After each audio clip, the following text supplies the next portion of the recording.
Hi friends, welcome. ഇന്ന് നമ്മൾ നോക്കാൻ പോകുന്നത് LD ടൈപ്പിസ്റ്റ് കമ്പ്യൂട്ടർ അസിസ്റ്റന്റ് പരീക്ഷകൾക്ക് ചോദിക്കുവാൻ സാധ്യതയുള്ള മൈക്രോസോഫ്റ്റ് പവർ പോയിന്റുമായി ബന്ധപ്പെട്ട് കിടക്കുന്ന പ്രധാനപ്പെട്ട കാര്യങ്ങളാണ്. ഇത് ഫസ്റ്റ് ക്ലാസ് ആണ്. മൈക്രോസോഫ്റ്റ് പവർ പോയിന്റ് സിലബസിൽ പറഞ്ഞിരിക്കുന്ന ഓരോ കാര്യങ്ങളായിട്ട് നമുക്ക് സ്റ്റെപ്പ് ബൈ സ്റ്റെപ്പായിട്ട് ഡിഫൈൻ ചെയ്ത് പോവാം. അപ്പോൾ ഈ ഒരു ക്ലാസ്സിൽ കുറേ ബേസിക് ആയിട്ടുള്ള കാര്യങ്ങൾ നിങ്ങൾ പഠിക്കും. നമ്മുടെ സിലബസിൽ ഫസ്റ്റ് പറയുന്ന കാര്യങ്ങൾ മുതൽ നമ്മൾ അങ്ങോട്ടേക്ക് ആ ഒരു ഫ്ലോയിലേക്ക് പോവുകയാണ്. അപ്പം എല്ലാവരും ഈ ഒരു രീതി തന്നെ ഫോളോ ചെയ്ത് നന്നായിട്ട് പഠിച്ചു കഴിഞ്ഞാൽ ഉറപ്പായിട്ടും ഈ ഭാഗത്ത് നിന്ന് ചോദിക്കാവുന്ന ഏത് ക്വസ്റ്റ്യനും നിങ്ങൾക്ക് പാല് പോലെ ആൻസർ പറയാൻ സാധിക്കും. സോ നമുക്ക് ആരംഭിക്കാം. അപ്പോൾ നമ്മുടെ ടോപ്പിക്കിലേക്ക് പോകുന്നതിന് മുന്നേ 2 പ്രീവിയസ് ഇയർ ക്വസ്റ്റ്യൻ പറഞ്ഞിട്ട് നമുക്ക് ടോപ്പിക്കിലേക്ക് കടക്കാം. ഫസ്റ്റ് ഒരു ക്വസ്റ്റ്യൻ ഉണ്ട്. To insert a new slide in current presentation we can use. അപ്പോൾ ഇത്തരത്തിലുള്ള ചോദ്യങ്ങൾക്കൊക്കെ കറക്റ്റായിട്ട് ആൻസർ പറയണം എന്നുണ്ടെങ്കിൽ നിങ്ങൾ കൃത്യമായിട്ടും നമ്മുടെ സിലബസിൽ പറഞ്ഞിരിക്കുന്ന ഈച്ച് ആൻഡ് എവരി കാര്യങ്ങൾ സിമ്പിൾ ലെവലിൽ നിന്നും എക്സ്ട്രീം ലെവലിൽ പഠിച്ചിരിക്കണം കേട്ടോ. ഫസ്റ്റ് നമുക്ക് നോക്കാം എങ്ങനെയാണ് ഒരു കറണ്ട് പ്രസന്റേഷനകത്ത് പുതിയ ഒരു സ്ലൈഡ് ആഡ് ചെയ്യുന്നത്. അതിനായിട്ടുള്ള ഷോർട്ട് കട്ടാണ് ഇവിടെ ചോദിച്ചിരിക്കുന്നത്. ഇത്തരത്തിലുള്ള ഷോർട്ട് കട്ടുകളൊക്കെ നമ്മൾ ഇനി അങ്ങോട്ട് പോകുമ്പോൾ സ്റ്റെപ്പ് ബൈ സ്റ്റെപ്പായിട്ട് പഠിക്കും കേട്ടോ. ക്ഷമയോടെ നല്ല രീതിയിൽ ഇരുന്ന് പഠിക്കുക. അപ്പോൾ ഓപ്ഷനിൽ control N, option B control M, option C control O, option D control S. അപ്പോൾ ഇതിൻ്റെ ആൻസർ എന്ന് പറയുമ്പോഴത്തേക്ക് എക്സാം ഹാളിൽ ഇരിക്കുമ്പോൾ ചില ഉദ്യോഗാർത്ഥികൾക്കെല്ലാം ഒരു കൺഫ്യൂഷൻ ഉണ്ടാവും. കൺട്രോൾ N ആണോ കൺട്രോൾ M ആണോ അങ്ങനെയുള്ള കൺഫ്യൂഷൻ ഉണ്ടാവും. ചിലരൊക്കെ കണ്ണു അടച്ച് കൺട്രോൾ N അങ്ങ് എഴുതി വെക്കും. കാരണം അവിടെ ന്യൂ എന്ന് പറയുന്ന ഒരു കീവേഡ് അവിടെ കണ്ടിരിക്കുന്നു, അതുകൊണ്ട് കൺട്രോൾ N എഴുതും. ഇവിടെ ചോദ്യം എന്ന് പറയുന്നത് ഒരു കറണ്ട് പ്രസന്റേഷനകത്ത് പുതിയ സ്ലൈഡ് ആഡ് ചെയ്യണം എന്നുള്ളതാണ്. ഒരു കറണ്ട് പ്രസന്റേഷനകത്ത് പുതിയ ഒരു സ്ലൈഡാണ് ആഡ് ചെയ്യേണ്ടത്. സോ നമ്മുടെ കറക്റ്റ് ആൻസർ എന്ന് പറയുന്നത് ഓപ്ഷൻ ബി ആണ്, കൺട്രോൾ M. നമ്മുടെ പവർ പോയിന്റ് ഡോക്യുമെന്റ്, നമ്മുടെ പ്രസന്റേഷനകത്തുള്ള ഒരു സിംഗിൾ പേജിനെയാണ് നമ്മൾ എന്തെന്ന് പറയുന്നത്, സ്ലൈഡ് എന്ന് പറയുന്നത്. പുതിയ ഒരു സ്ലൈഡ് എക്സിസ്റ്റിംഗ് പ്രസന്റേഷനകത്ത് ആഡ് ചെയ്യാനുള്ള ഷോർട്ട് കട്ട് കൺട്രോൾ M ആണ്. കൺട്രോൾ M ആണ്, പഠിക്കുക. ഇനി ഇവിടെ കൺട്രോൾ N കൊടുത്തിട്ടുണ്ട്. കൺട്രോൾ N എന്ന് പറഞ്ഞാൽ എന്താണ്? പുതിയ ഒരു പ്രസന്റേഷൻ ക്രിയേറ്റ് ചെയ്യുവാൻ അല്ലെങ്കിൽ പുതിയ ഒരു പവർ പോയിന്റ് ഡോക്യുമെന്റ് ക്രിയേറ്റ് ചെയ്യുവാൻ നമുക്ക് എന്ത് ഉപയോഗിക്കാം? കൺട്രോൾ N ഉപയോഗിക്കാം. കാര്യം മനസ്സിലായല്ലോ? ഇത്തരത്തിലുള്ള ചോദ്യങ്ങൾ കരുതിയിരിക്കുക. അതുകൊണ്ടാണ് ഇൻട്രൊഡക്ഷൻ പറയുന്നതിന് മുന്നേ ഈ ഒരു ക്വസ്റ്റ്യൻ ഇവിടെ പറഞ്ഞ് മനസ്സിലാക്കി പോകുന്നത്. സോ അടുത്തൊരു ക്വസ്റ്റ്യൻ ഉണ്ട്. How many layouts R present in power point 2007 ആയിക്കൊള്ളട്ടെ, അപ് ടു ലേറ്റസ്റ്റ് വെർഷൻ ആയിക്കൊള്ളട്ടെ. നമ്മുടെ സിലബസ് എന്ന് പറയുമ്പോൾ ഇപ്പോഴും 2007 ഊന്നിയാണ് കാണാൻ സാധിക്കുക. അപ്പോൾ നമ്മുടെ 2007 അല്ലെങ്കിൽ ഏതൊരു വെർഷൻ ആയാലും പവർ പോയിന്റിൽ എത്ര ലേഔട്ട് ഉണ്ട് എന്നാണ് ചോദ്യം. Option A 24, option B 9, option C 12, option D 14. എത്ര ലേഔട്ടുകളാണ് നമുക്ക് കാണാൻ സാധിക്കുക? നമുക്ക് ഇവിടെ മൊത്തം 9 ലേഔട്ടുകളാണ് കാണാൻ സാധിക്കുക കേട്ടോ. Title and content, title only, അങ്ങനെയൊക്കെ പറഞ്ഞിട്ട് ഒത്തിരി തരത്തിലുള്ള ലേഔട്ടുകളിൽ നമുക്ക് എന്ത് ചെയ്യാം, നമുക്ക് ഇഷ്ടമുള്ള അല്ലെങ്കിൽ നമുക്ക് ആവശ്യമുള്ള ലേഔട്ട് ചൂസ് ചെയ്തുകൊണ്ട് സ്ലൈഡുകൾ ക്രിയേറ്റ് ചെയ്യുവാൻ സാധിക്കും. ഇതെല്ലാം നമ്മൾ പഠിക്കും. അപ്പോൾ ഇവിടെ ക്വസ്റ്റ്യൻസ് ഇട്ട് കാണിക്കുവാൻ കാരണം ഈ രീതിയിലുള്ള ക്വസ്റ്റ്യൻസ് വരാം. മീൻസ് ട്രിക്കി ചോദ്യങ്ങൾ അടുത്തിടെയായി PSC ഒരുപാട് ചോദിച്ചിരിക്കുന്നു. ട്രിക്കി ചോദ്യങ്ങൾ നമ്മൾ കുറേ കാര്യങ്ങൾ വാട്ട് ഈസ് എല്ലാം ഇങ്ങനെ പഠിച്ചു പോകും. പക്ഷെ ട്രിക്കി ആയിട്ടുള്ള കാര്യങ്ങൾ നമ്മൾ അധികം ശ്രദ്ധിക്കാത്ത കാര്യങ്ങളൊക്കെ ആയിരിക്കും മിക്കവാറും പരീക്ഷയ്ക്ക് കാണാൻ സാധിക്കുന്നത് കേട്ടോ. ഇനി നമുക്ക് നെക്സ്റ്റ് നേരെ നമ്മുടെ ഫസ്റ്റ് ടോപ്പിക്കിലേക്ക് പോവാം. മൈക്രോസോഫ്റ്റ് പവർ പോയിന്റിൽ നിന്നും ഫസ്റ്റ് നിങ്ങൾക്ക് പഠിക്കാനുള്ളത് ഒരു ഇൻട്രൊഡക്ഷൻ ആണ്. അടുത്തിടെയായി മിക്ക പരീക്ഷകളിലും ഇൻട്രൊഡക്ഷൻ ലെവലായിട്ടുള്ള അല്ലെങ്കിൽ ബേസിക് ലെവലിലുള്ള നമ്മൾ അധികം ശ്രദ്ധിക്കാത്ത കാര്യങ്ങൾ ചോദിച്ചിട്ടുണ്ട് കേട്ടോ.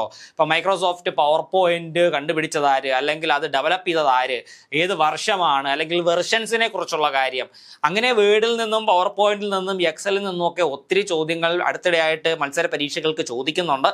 അപ്പോൾ അത്തരം ചോദ്യങ്ങൾ കരുതിയിരിക്കുക.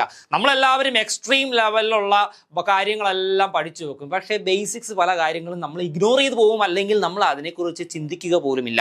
ക്വസ്റ്റ്യൻ പേപ്പർ കാണുമ്പോഴായിരിക്കും നമ്മൾ എന്ത് ചെയ്യുന്നത്, ഞെട്ടുന്നത്. വളരെ ബേസിക് ആയിട്ടുള്ള കാര്യമായിരിക്കും ചോദിക്കുന്നത്. അപ്പോൾ കൺഫ്യൂഷൻ വരും, ടെൻഷൻ ആവും. അപ്പോൾ അതൊക്കെ ഒഴിവാക്കണമെന്നുണ്ടെങ്കിൽ ഈ ലെവലിൽ പഠിച്ചു പോകണം എന്നുള്ളതാണ് എൻ്റെ ഒരു അഡ്വൈസ് എന്ന് പറയുന്നത്. So Microsoft PowerPoint is a presentation software. അപ്പോൾ ഇത് നല്ല ചോദ്യമാണ്, ചോദിക്കാൻ കൊള്ളാവുന്ന ഒരു ചോദ്യമാണ്. മൈക്രോസോഫ്റ്റ് പവർ പോയിന്റ് എന്ത് സോഫ്റ്റ്വെയർ ആണ് എന്ന് ചോദിച്ചാൽ പ്രസന്റേഷൻ സോഫ്റ്റ്വെയർ ആണ്. അത് മറ്റൊരു രീതിയിൽ ചോദിക്കാം, മൈക്രോസോഫ്റ്റ് പവർ പോയിന്റ് എന്ന് പറയുന്നത് ഒരു പ്രസന്റേഷൻ സോഫ്റ്റ്വെയർ ആണ്, അത് ഏത് തരത്തിലുള്ള സോഫ്റ്റ്വെയർ ആണ് എന്ന് ചോദിച്ചാൽ നിങ്ങൾ എന്ത് പറയും? Correct answer application software. നമുക്കറിയാമല്ലോ കമ്പ്യൂട്ടറിൻ്റെ സോഫ്റ്റ്വെയറിനെ രണ്ടായിട്ട് തരം തിരിച്ചിട്ടുണ്ട്, സിസ്റ്റം സോഫ്റ്റ്വെയറും ആപ്ലിക്കേഷൻ സോഫ്റ്റ്വെയറും. അപ്പോൾ ഈ കാണുന്ന മൈക്രോസോഫ്റ്റ് പവർ പോയിന്റും പിന്നെ മൈക്രോസോഫ്റ്റ് വേർഡും ഫോട്ടോഷോപ്പും ഇതെല്ലാം ആപ്ലിക്കേഷൻ സോഫ്റ്റ്വെയർ ആണ്. So Microsoft PowerPoint is a presentation software. അപ്പോൾ ഈ പ്രസന്റേഷൻ സോഫ്റ്റ്വെയർ എന്ന് പറഞ്ഞാൽ എന്താണ്? ആപ്ലിക്കേഷൻ സോഫ്റ്റ്വെയർ ആണ്. Developed by Microsoft corporation. അപ്പോൾ MS പവർ പോയിന്റ് അല്ലെങ്കിൽ മൈക്രോസോഫ്റ്റ് പവർ പോയിന്റ് എന്നാണ് നമ്മൾ പറയുന്നത്. അതുകൊണ്ട് തന്നെ നമുക്ക് മനസ്സിലാക്കാം പവർ പോയിന്റ് ഡെവലപ്പ് ചെയ്തിരിക്കുന്നത് ആരാണ്? മൈക്രോസോഫ്റ്റ് കോർപ്പറേഷൻ ആണ്. That is used to create, edit and display slide based presentations. വേറൊന്നുമല്ല, പവർ പോയിന്റ് ഉപയോഗിക്കുന്നത് എന്തിനാണ്? പ്രസന്റേഷൻ ഉണ്ടാക്കാനാണ്. ഒരു ഓഡിയൻസിന് മുന്നിൽ ഒരു കണ്ടന്റ് എന്ത് ചെയ്യണം? നമുക്ക് എഫക്റ്റീവായിട്ട്, അട്രാക്റ്റീവായിട്ട് അല്ലെങ്കിൽ കാണുന്ന ഓഡിയൻസിന് ഒരു ഇംപ്രഷൻ ഉണ്ടാവുന്ന രീതിയിൽ നമുക്ക് പ്രസന്റ് ചെയ്യാനായിട്ട് സാധിക്കണം. അപ്പോൾ അത്തരം പ്രസന്റേഷൻസ് സ്ലൈഡുകളുടെ രൂപത്തിൽ കണ്ടന്റ്സ് ഒക്കെ ആഡ് ചെയ്ത് എഡിറ്റ് ചെയ്ത് നമുക്ക് എന്ത് ചെയ്യാൻ പറ്റണം? ക്രിയേറ്റ് ചെയ്യാനായിട്ട് സാധിക്കണം. അതിനായിട്ട് ഉപയോഗിക്കുന്ന ഒരു സോഫ്റ്റ്വെയർ ആണ് മൈക്രോസോഫ്റ്റ് പവർ പോയിന്റ് എന്ന് പറയുന്നത് കേട്ടോ, മനസ്സിലാക്കുക. മൈക്രോസോഫ്റ്റ് പവർ പോയിന്റ് എന്ന് പറഞ്ഞാൽ ഒരു പ്രസന്റേഷൻ സോഫ്റ്റ്വെയർ ആണ്. പ്രസന്റേഷൻസ് ക്രിയേറ്റ് ചെയ്യാനായിട്ട് ഉപയോഗിക്കുന്നു. ഇവിടെ പ്രസന്റേഷനകത്ത് എന്താണ് കാണാൻ സാധിക്കുക? സ്ലൈഡുകൾ. എന്താണ്? സ്ലൈഡുകൾ. നമ്മുടെ പ്രസന്റേഷനകത്ത് കാണുന്ന ഓരോ പേജുകളെയും നമ്മൾ പറയുന്ന പേരാണ് സ്ലൈഡ്. അപ്പോൾ നമ്മൾ നേരത്തെ ഒരു ഷോർട്ട് കട്ട് പഠിച്ചു. പുതിയ ഒരു സ്ലൈഡ് ക്രിയേറ്റ് ചെയ്യാനായിട്ടുള്ള ഷോർട്ട് കട്ട് Ctrl+M ആണ് എന്ന് ഓൾറെഡി നിങ്ങൾ പഠിച്ചിട്ടാണ് നമ്മൾ ഇങ്ങോട്ടേക്ക് വന്നത്. Then it allows users to combine text, images, charts, animations, audio and video to communicate information effectively. ഒരു പ്രസന്റേഷൻ ഉണ്ടാക്കി നമ്മൾ ഒരു കൂട്ടം ഓഡിയൻസിന് മുന്നിൽ അവതരിപ്പിക്കുമ്പോൾ അതിനകത്ത് നമുക്ക് ടെക്സ്റ്റ്, ഇമേജസ്, ചാർട്ടുകൾ, അനിമേഷനുകൾ, ഓഡിയോസ്, വീഡിയോസ് ഇങ്ങനെയുള്ള കാര്യങ്ങളെല്ലാം ആഡ് ചെയ്തുകൊണ്ട് എന്ത് ചെയ്യാൻ പറ്റും? നമുക്ക് ഓഡിയൻസിന് മുന്നിൽ അവതരിപ്പിക്കുവാൻ പറ്റും. ഇപ്പോൾ ഞാൻ നിങ്ങളുടെ മുന്നിൽ ഈ ഒരു ക്ലാസ് അവതരിപ്പിക്കുന്നത് തന്നെ ഒരു പ്രസന്റേഷൻ ആയിട്ടാണ്. നിങ്ങളുടെ സ്ക്രീനിൽ കാണുന്ന ഒരു പ്രസന്റേഷൻ ആണ് അല്ലേ. അപ്പോൾ ക്ലാസ്സുകൾ എടുക്കുവാൻ അധ്യാപകർക്ക് വളരെ അനുയോജ്യമായിട്ടുള്ള ഒരു സോഫ്റ്റ്വെയർ ആണ് മൈക്രോസോഫ്റ്റ് പവർ പോയിന്റ് എന്ന് പറയുന്നത്. അധ്യാപകൻ ക്ലാസ്സിൽ അവതരിപ്പിക്കേണ്ട കണ്ടന്റുകളെല്ലാം ഒരു പ്രസന്റേഷന്റെ രൂപത്തിൽ ടെക്സ്റ്റുകളായും അനിമേഷനായും സൗണ്ടായും അത്യാവശ്യം വീഡിയോയും കാര്യങ്ങളൊക്കെ വെച്ച് പറഞ്ഞു കൊടുക്കുകയാണ് എന്നുണ്ടെങ്കിൽ അതിൻ്റെ ഒരു കോൺസെപ്റ്റ് അത് കണ്ടുകൊണ്ടിരിക്കുന്ന ഓരോ വിദ്യാർത്ഥികൾക്കും കൃത്യമായിട്ട് മനസ്സിലാവും. ഒരു പുസ്തകം എടുത്ത് കുറേ വായിച്ച് പറഞ്ഞു കൊടുത്തു കഴിഞ്ഞാൽ എല്ലാവർക്കും ബോറടിക്കും കുറേ കഴിയുമ്പോൾ. അപ്പോൾ ഇതേപോലെ നമ്മൾ അട്രാക്റ്റീവായിട്ട് കുറേ കാര്യങ്ങളെല്ലാം ആഡ് ചെയ്ത്, പിക്ചേഴ്സ് എല്ലാം ആഡ് ചെയ്ത് കോൺസെപ്റ്റ് മനസ്സിലാക്കി പോവുകയാണ് എന്നുണ്ടെങ്കിൽ എല്ലാവർക്കും നന്നായിട്ട് മനസ്സിലാവുകയും ചെയ്യും, ആ ക്ലാസ്സിനോടൊരു താല്പര്യം ഉണ്ടാവുകയും ചെയ്യുന്നു കേട്ടോ. അത് അറിഞ്ഞിരിക്കുക. നമ്മുടെ പവർ പോയിന്റിൻ്റെ ഒരു കുഞ്ഞ് ഹിസ്റ്ററി, ഭയങ്കര ഡീപ്പായിട്ടൊന്നും പഠിക്കേണ്ട ആവശ്യമില്ല, നമുക്ക് വേണ്ടുന്ന പരീക്ഷയ്ക്ക് ചോദിക്കാൻ സാധ്യതയുള്ള കുറച്ച് കാര്യങ്ങൾ നോക്കാം. 1987 പവർ പോയിന്റ് ആദ്യമായിട്ട് ഡെവലപ്പ് ചെയ്തത് കേട്ടോ. 1987 അന്നത് മൈക്രോസോഫ്റ്റിൻ്റെ അല്ലെങ്കിൽ വിൻഡോസ് ഓപ്പറേറ്റിംഗ് സിസ്റ്റത്തിൻ്റെ ഭാഗമായിട്ടൊന്നും അല്ലായിരുന്നു ഇത് പുറത്തിറക്കിയത് ആദ്യം. അപ്പോൾ 1987 ഈ ഒരു വർഷം ഓർത്ത് വെച്ചിരിക്കുക. 1987 പവർ പോയിന്റ് ഡെവലപ്പ് ചെയ്തത്. Microsoft PowerPoint was originally created by, നല്ല വ്യക്തമായിട്ട് പഠിച്ചു വെക്കുക, Robert Gaskins and Dennis Austin at a company called Forethought. അപ്പോൾ ഫോർത്തോട്ട് എന്ന് പറയുന്ന ഒരു കമ്പനിയിൽ വെച്ച് റോബർട്ട് ഗാസ്കിൻസും ഡെന്നിസ് ഓസ്റ്റിനും കൂടി ചേർന്ന് ഡെവലപ്പ് ചെയ്ത ഒരു പ്രസന്റേഷൻ സോഫ്റ്റ്വെയർ ആണ് എന്തെന്ന് പറയുന്നത്? പവർ പോയിന്റ് എന്ന് പറയുന്നത്. ചോദിക്കാൻ കൊള്ളാവുന്ന ഒരു ചോദ്യമാണ്, പരീക്ഷയ്ക്ക് ചോദിക്കാം.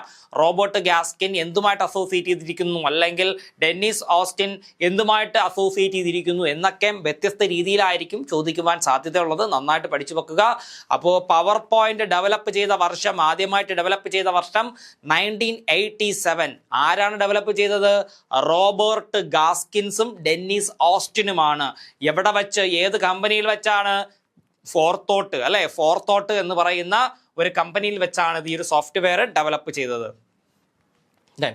The first version was released for Apple Macintosh as presenter. ആദ്യമായിട്ട് പവർ പോയിന്റിന്റെ ആദ്യത്തെ വെർഷൻ എന്ന് പറയുന്നത് ആപ്പിൾ കമ്പ്യൂട്ടേഴ്സിന്റെ പ്രധാനപ്പെട്ട ഓപ്പറേറ്റിംഗ് സിസ്റ്റമായ മാക് OSന് വേണ്ടിയിട്ടാണ് ഡെവലപ്പ് ചെയ്തത്.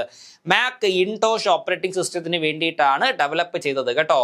ആ ഫസ്റ്റ് വെർഷന്റെ പേരായിരുന്നു പ്രസന്റർ, അല്ലെങ്കിൽ ഒരു പ്രസന്റർ എന്നതിന് എന്ത് ചെയ്യാറുണ്ട്, പറയാറുണ്ട് കേട്ടോ, മനസ്സിലാക്കുക.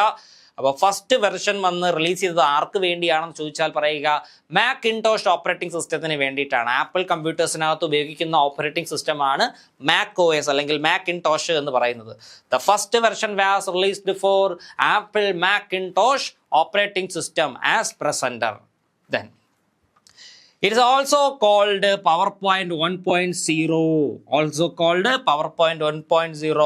അപ്പോൾ പവർ പോയിന്റിന്റെ ആദ്യത്തെ വെർഷനെ പറയുന്ന പേരെന്താണെന്ന് ചോദിച്ചാൽ പറയുക പവർ പോയിന്റ് 1.0. പവർ പോയിന്റ് 1.0 എന്ന് പറഞ്ഞാൽ ആർക്ക് വേണ്ടിയാണ്? മാക്കിൻടോഷ് ഓപ്പറേറ്റിംഗ് സിസ്റ്റത്തിന് വേണ്ടിയിട്ടാണ് ഡെവലപ്പ് ചെയ്തത്. അപ്പോൾ ഇതെല്ലാം ലിങ്ക് ചെയ്തുകൊണ്ട് മാച്ച് ദ ഫോളോയിങ്ങിന്റെ രൂപത്തിലോ സ്റ്റേറ്റ്മെന്റ് ടൈപ്പ് ചോദ്യങ്ങളുടെ രൂപത്തിലോ അല്ലെങ്കിൽ എന്തെങ്കിലും ട്രിക്കി രൂപങ്ങളിലോ മൾട്ടിപ്പിൾ ചോയ്സ് ക്വസ്റ്റ്യൻസ് പ്രതീക്ഷിക്കാം. സോ നന്നായിട്ട് പഠിച്ചു വെക്കുക. പവർ പോയിന്റ് 1.0 എന്ന് പറഞ്ഞു കഴിഞ്ഞാൽ ആപ്പിൾ മാക്കിൻടോഷ് കമ്പ്യൂട്ടറുമായിട്ട് ബന്ധപ്പെട്ട് കിടക്കുന്നു. അവർക്ക് വേണ്ടിയിട്ടാണ് ഇത് ആദ്യമായിട്ട് ഡെവലപ്പ് ചെയ്തത് എന്നുള്ള കാര്യം അറിയുക. 1987. അപ്പോൾ ഇത്രയും കാര്യങ്ങൾ വളരെ ഇമ്പോർട്ടൻ്റ് ആണ്. ഈ ഒരു വീഡിയോ കാണുമ്പോൾ തന്നെ പഠിച്ചു പോവുക കേട്ടോ. കുറിച്ചെടുത്ത് പ്രധാനപ്പെട്ട പോയിന്റ്സ് എല്ലാം നിങ്ങളുടേതായിട്ടുള്ള രീതിയിൽ കുറിച്ചെടുത്ത് പഠിച്ചു തന്നെ മുന്നോട്ട് പോവുക. 1987 തന്നെ മൈക്രോസോഫ്റ്റ് എന്ത് ചെയ്തു? പവർ പോയിന്റിനെ ഏറ്റെടുക്കുകയും ചെയ്തു എന്നുള്ള വസ്തുത മനസ്സിലാക്കുക. അപ്പോൾ ഏത് വർഷമാണ് പവർ പോയിന്റ് സോഫ്റ്റ്വെയറിനെ മൈക്രോസോഫ്റ്റ് ഏറ്റെടുത്തത് എന്ന് ചോദിച്ചാൽ 1987 തന്നെ പവർ പോയിന്റിനെ മൈക്രോസോഫ്റ്റ് ഏറ്റെടുക്കുകയുണ്ടായി. Microsoft corporation purchased Forethought and renamed as the software PowerPoint. അപ്പോൾ മൈക്രോസോഫ്റ്റ് കോർപ്പറേഷൻ എന്ത് ചെയ്തു? ഫോർത്തോട്ട് എന്ന് പറയുന്ന കമ്പനിയെ വാങ്ങുകയും അവർ ആ ഒരു സോഫ്റ്റ്വെയറിന്, ഒരു പ്രസന്റേഷൻ സോഫ്റ്റ്വെയറിനെ, അല്ലെങ്കിൽ ആദ്യകാലത്ത് പ്രസന്റർ എന്നറിയപ്പെട്ടിരുന്ന സോഫ്റ്റ്വെയറിനെ പവർ പോയിന്റ് എന്ന് റീനെയിം ചെയ്യുകയും പുനർനാമകരണം നടത്തുകയും ചെയ്തു എന്നുള്ള കാര്യം അറിഞ്ഞിരിക്കുക. ഇനിയാണ് പ്രധാനപ്പെട്ട കുറച്ച് കാര്യങ്ങളുണ്ട്. നമുക്കറിയാമല്ലോ, ഇന്ന് നിലവിൽ മൈക്രോസോഫ്റ്റ് പവർ പോയിന്റ് എന്ന് പറയുമ്പോഴത്തേക്ക് പ്രധാനമായിട്ടും വിൻഡോസ് ബേസ്ഡ് ഓപ്പറേറ്റിംഗ് സിസ്റ്റത്തിൽ അല്ലെങ്കിൽ വിൻഡോസ് ഓപ്പറേറ്റിംഗ് സിസ്റ്റത്തിലാണ് എന്ത് ചെയ്യുന്നത്, ഉപയോഗിക്കുന്നത് കേട്ടോ. അപ്പോൾ 1990 വിൻഡോസ് വെർഷൻ ആദ്യമായിട്ട് ലോഞ്ച് ചെയ്തത്. Power point 2.0 launched alongside Windows 3.0 introducing 256 color support കേട്ടോ. അപ്പോൾ 1990 ആദ്യമായിട്ട് Microsoft PowerPoint Windows operating സിസ്റ്റത്തിനായിട്ട് ഡെവലപ്പ് ചെയ്തത് അല്ലെങ്കിൽ ലോഞ്ച് ചെയ്തത് കേട്ടോ. അത് മനസ്സിലാക്കുക. അപ്പോൾ അന്നത്തെ വിൻഡോസ് വെർഷനായ വിൻഡോസ് 3.0ക്ക് വേണ്ടിയിട്ടാണ് പവർ പോയിന്റ് 2.0 എന്ന് പറയുന്ന വെർഷൻ 1990 ആദ്യമായിട്ട് ഡെവലപ്ഡ് ആയത് എന്നുള്ള കാര്യം അറിയുക.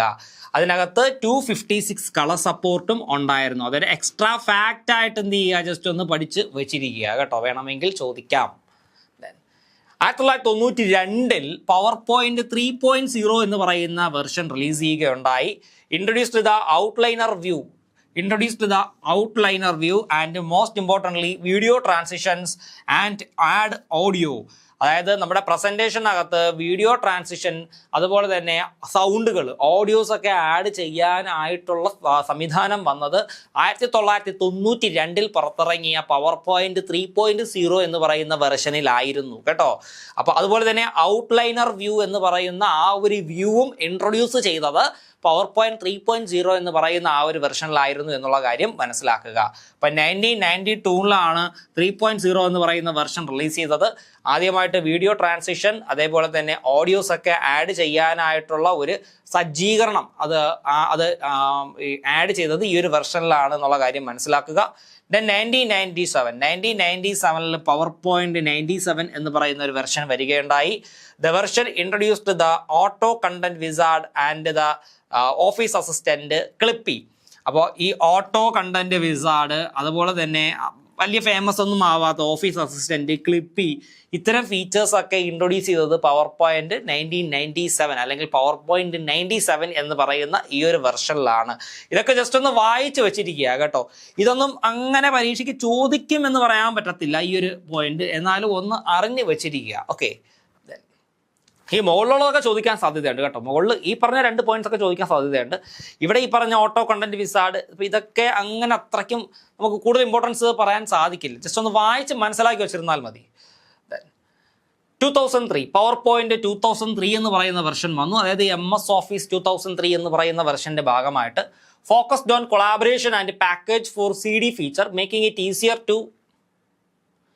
Easier to share presentations offline.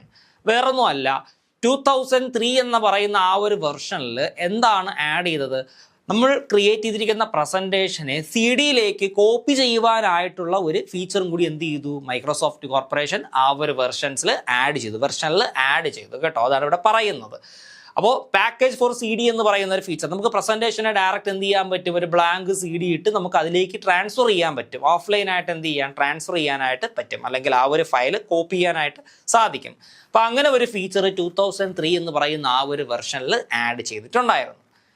2007 ഇനി വളരെ ഇമ്പോർട്ടൻ്റ് ആണ്, വളരെ വളരെ വളരെ ഇമ്പോർട്ടൻ്റ് ആണ്, പരീക്ഷയ്ക്ക് ചോദിക്കുവാൻ സാധ്യത കൂടുതലാണ്. The ribbon interface. Microsoft replaced the traditional menus with the ribbon, a major UI overhaul that initially polarized users but streamlined tool access. വേറൊന്നുമല്ല, 2007 MS ഓഫീസ് 2007 എന്ന് പറയുന്ന ഒരു വെർഷൻ റിലീസ് ചെയ്തു. അതിൻ്റെ ഭാഗമായിട്ടുള്ള എല്ലാ സോഫ്റ്റ്വെയറുകളിലും, വേർഡ് ആവട്ടെ, എക്സൽ ആവട്ടെ, പവർ പോയിന്റ് ആവട്ടെ, ആക്സസ് ആവട്ടെ, ഇതിലെല്ലാം കോമൺ ആയിട്ട് ഇൻട്രൊഡ്യൂസ് ചെയ്ത ഒരു ഇന്റർഫേസ് ആണ് റിബൺ. RIBBON, റിബൺ കേട്ടോ.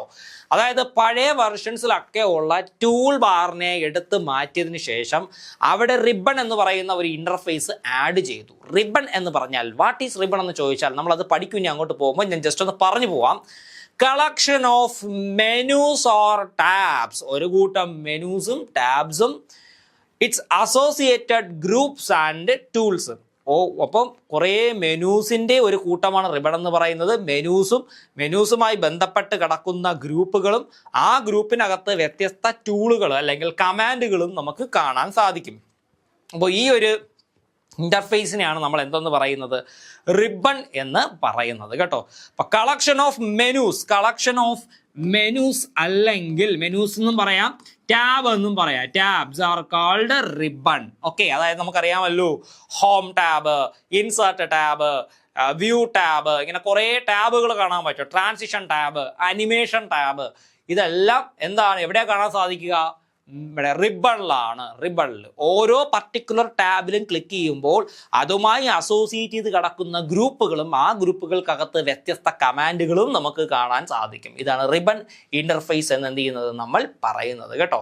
അത് അറിഞ്ഞിരിക്കുക. അതുപോലെ തന്നെ MS ഓഫീസ് ബട്ടൺ എന്ന് പറയുന്ന ഒരു ബട്ടൺ ഉണ്ട്. ആ MS ഓഫീസ് ബട്ടൺ ആഡ് ചെയ്തതും ഈ MS office Microsoft office 2007 versions മുതലാണ് എന്നുള്ള കാര്യം മനസ്സിലാക്കുക.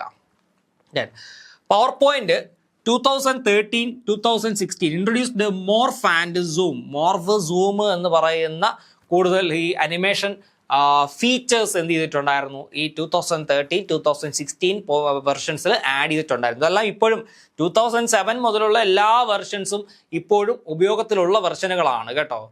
Then Office 365, Microsoft 365 shifted to a subscription model. അപ്പോൾ നിങ്ങൾക്ക് എപ്പോഴും കൺഫ്യൂഷനുള്ള ഒരു കാര്യമാണ് MS ഓഫീസ് 365, മൈക്രോസോഫ്റ്റ് 365 എന്ന് പറഞ്ഞാൽ ഒരു സബ്സ്ക്രിപ്ഷൻ ബേസിസിൽ പ്രവർത്തിക്കുന്ന സോഫ്റ്റ്വെയറുകളാണ്. അതിനകത്ത് വേർഡ്, എക്സൽ, പവർ പോയിന്റ് എല്ലാം ഉണ്ട്. ഇപ്പോൾ പവർ പോയിന്റിന്റെ കേസ് എടുക്കുകയാണെങ്കിൽ 365 എന്ന് പറഞ്ഞു കഴിഞ്ഞാൽ ഒരു സബ്സ്ക്രിപ്ഷൻ ബേസ്ഡ് മോഡൽ. നമുക്ക് ഇത്രയും രൂപ കൊടുത്ത് സബ്സ്ക്രിപ്ഷൻ എടുത്തു കഴിഞ്ഞാൽ അതിൻ്റെ കാലാവധി തീരുന്നത് വരെ നമുക്ക് എന്ത് ചെയ്യാം? ആ ഒരു സോഫ്റ്റ്വെയർ നമുക്ക് ഓൺലൈനായിട്ട് യൂസ് ചെയ്യാനായിട്ട് സാധിക്കും കേട്ടോ. ഓൺലൈനായിട്ടും ഓഫ്ലൈനായിട്ടൊക്കെ നമുക്ക് എന്ത് ചെയ്യാൻ പറ്റും? യൂസ് ചെയ്യാനായിട്ട് പറ്റും. അപ്പോൾ അതിനെയാണ് ഓഫീസ് 365, മൈക്രോസോഫ്റ്റ് 365 എന്ന് പറയുന്നത്. അതൊരു സബ്സ്ക്രിപ്ഷൻ മോഡലാണ് എന്ന് പറയാൻ അറിഞ്ഞിരിക്കുക കേട്ടോ. ഓഫീസ് 365 എന്ന് പറഞ്ഞാൽ ഒരു സബ്സ്ക്രിപ്ഷൻ മോഡൽ ആണ് അത് പറയാൻ അറിഞ്ഞിരിക്കുക. അപ്പോൾ ഇത്രയും കാര്യങ്ങൾ നന്നായിട്ട് പഠിക്കുക. അപ്പോൾ ഹിസ്റ്ററി നമ്മൾ പഠിച്ചു. 1987 ആദ്യമായിട്ട് പവർ പോയിന്റ് ഡെവലപ്ഡ് ആയത്. ഫസ്റ്റ് വെർഷനെ പറയുന്ന പേര് പവർ പോയിന്റ് 1.0 എന്നാണ്. അത് ആപ്പിളിൻ്റെ മാക്കിൻടോഷ് ഓപ്പറേറ്റിംഗ് സിസ്റ്റത്തിന് വേണ്ടിയിട്ടാണ് ഡെവലപ്പ് ചെയ്തിരുന്നത്. അതേ വർഷം തന്നെ മൈക്രോസോഫ്റ്റ് ഏറ്റെടുക്കുകയുണ്ടായി. അങ്ങനെ 1990 എന്ത് ചെയ്തു, പവർ പോയിന്റ് 2.0 ഡെവലപ്പ് ചെയ്തു. അപ്പോൾ വിൻഡോസിന് വേണ്ടിയിട്ടുള്ള ആദ്യ വെർഷൻ ആയിരുന്നു പവർ പോയിന്റ് 2.0 എന്ന് പറയുന്നത്. അപ്പോൾ അതൊക്കെ നന്നായിട്ട് വൃത്തിയായിട്ട് പഠിച്ചു വെക്കുക. അതുപോലെ റിബൺ എന്ന് പറയുന്ന ഇന്റർഫേസ് ഇംപ്ലിമെന്റ് ചെയ്തത് 2007 വെർഷനിലാണ് എന്നുള്ള കാര്യവും അറിഞ്ഞിരിക്കുക കേട്ടോ. ലേറ്റസ്റ്റ് ആയിട്ട് ഉപയോഗിച്ചുകൊണ്ടിരിക്കുന്നത് 2021 ആണ്. 2021 ആണ് ഇപ്പോൾ ലേറ്റസ്റ്റ് ആയിട്ട് ഉപയോഗിച്ചുകൊണ്ടിരിക്കുന്ന ഉപയോഗത്തിലുള്ള പവർ പോയിന്റ് അല്ലെങ്കിൽ വേർഡ് അല്ലെങ്കിൽ എക്സൽ അല്ലെങ്കിൽ MS ഓഫീസ് വെർഷൻസ് എന്ന് പറയുന്നത്. അപ്പോൾ ഇത്രയും കാര്യങ്ങൾ അടിപൊളിയായിട്ട് പഠിച്ചിരിക്കുക. നല്ല ക്ലാരിറ്റിയോടി പഠിക്കുക. നിങ്ങൾക്ക് നല്ല രീതിയിലുള്ള മാർക്ക് ഇവിടെ നിന്ന് സ്കോർ ചെയ്യാനായിട്ട് പറ്റും കേട്ടോ. ദെൻ നമുക്കിനി മെല്ലെ അടുത്ത ഭാഗത്തേക്ക് പോവാം. പ്രസന്റേഷൻസ്. എന്താണ് പ്രസന്റേഷൻ? വാട്ട് ഈസ് പ്രസന്റേഷൻ എന്ന് ചോദിച്ചാലോ, collection of slides are called presentation എന്ന് നമുക്ക് പറയാം. കളക്ഷൻ ഓഫ് സ്ലൈഡ്സ് കേട്ടോ. Collection of slides are called presentation എന്ന് പറഞ്ഞാലും കറക്റ്റ് ആണ്. വലിയ ഒരു മാറ്റമില്ല.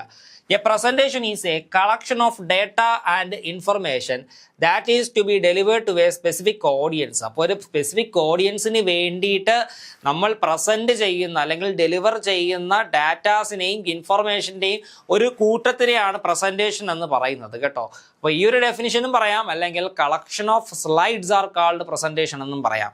ആ കളക്ഷൻ ഓഫ് സ്ലൈഡുകൾ അല്ലെങ്കിൽ ഓരോ സ്ലൈഡുകൾക്കകത്തുമായിരിക്കും ഈ പറഞ്ഞ ഡാറ്റാസും ഇൻഫർമേഷൻസും ഒക്കെ എന്ത് ചെയ്തിരിക്കുന്നത്, നമ്മൾ എഴുതി വച്ചിരിക്കുന്നത്. അപ്പോൾ അതിനെയാണ് പ്രസൻറ്റേഷൻ എന്ന് പറയുന്നത്. A PowerPoint presentation is a collection of electronic slides that can have a text, pictures, graphics, tables, sound and video. അപ്പോൾ മൾട്ടിമീഡിയ ഡാറ്റാസിനെ നമുക്ക് എന്ത് ചെയ്യാൻ പറ്റും, പ്രസൻറ്റേഷൻ സ്ലൈഡുകൾക്കകത്ത് ആഡ് ചെയ്യാനായിട്ട് സാധിക്കും. അപ്പോൾ ഇതൊരു കറക്റ്റ് നല്ലൊരു ഡെഫിനിഷനാണ്. പ്രസൻറ്റേഷൻ എന്ന് പറഞ്ഞു കഴിഞ്ഞാൽ കളക്ഷൻ ഓഫ് എന്താണ്, സ്ലൈഡുകളാണ്. ഇലക്ട്രോണിക് സ്ലൈഡുകൾ എന്ന് പറഞ്ഞോ കുഴപ്പമില്ല, സ്ലൈഡ് എന്ന് പറഞ്ഞാലും ശരി തന്നെയാണ്.